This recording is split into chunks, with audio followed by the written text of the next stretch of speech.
Hello, hello. It's August 1st, 2023.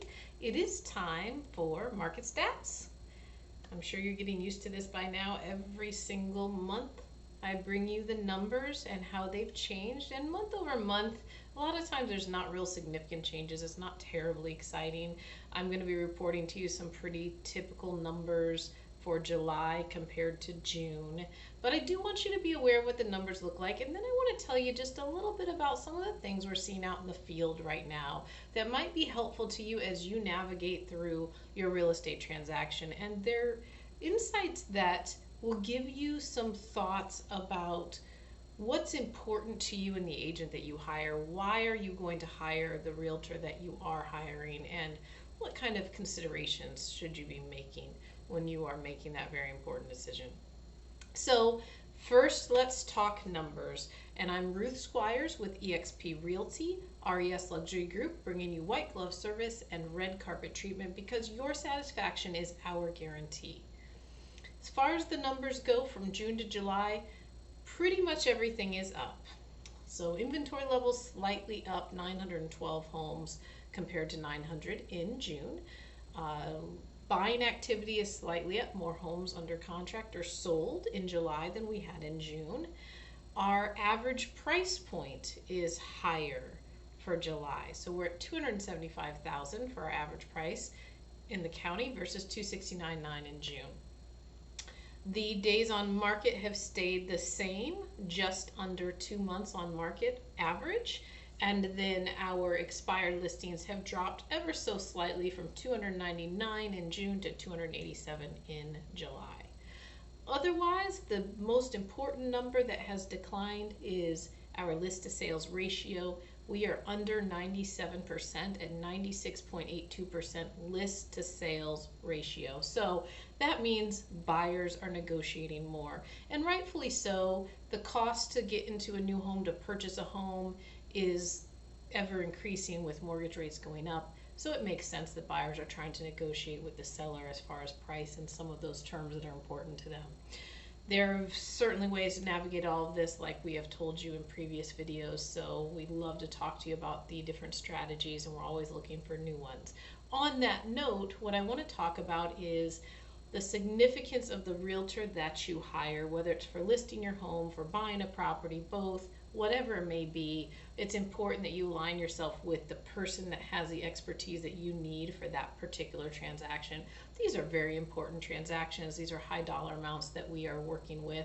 So you want to make sure you have somebody who is capable of helping you throughout that process. Part of the reason, a big part of the reason why my team joined together to create a larger force for our customers, with each of us having niche areas of expertise that we bring to the table, and we're always collaborating and working with one another, sharing things so that we can all become smarter and better through the relationship that we have within the team.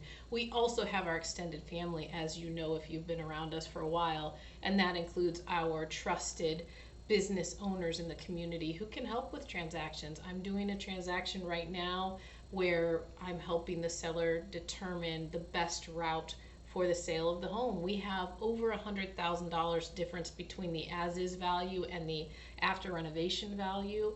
And while the seller is not interested in doing all of the renovations, doesn't have the time or capability to do that, we're looking at, well, what if we did the flooring and a couple of changes in, bathrooms and things like that, freshening the paint.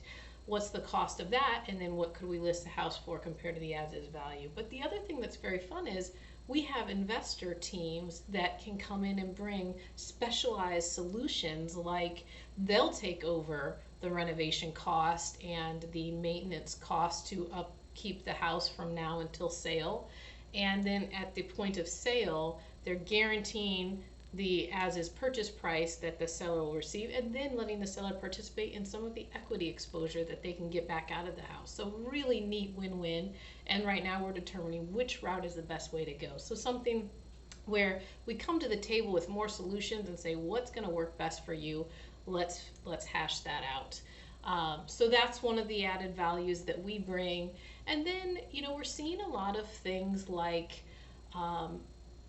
there's a difference between a realtor who is governed by the National Association of Realtors ethics and communications and kind of the guidelines that we have to adhere to really be doing the right job for our customers.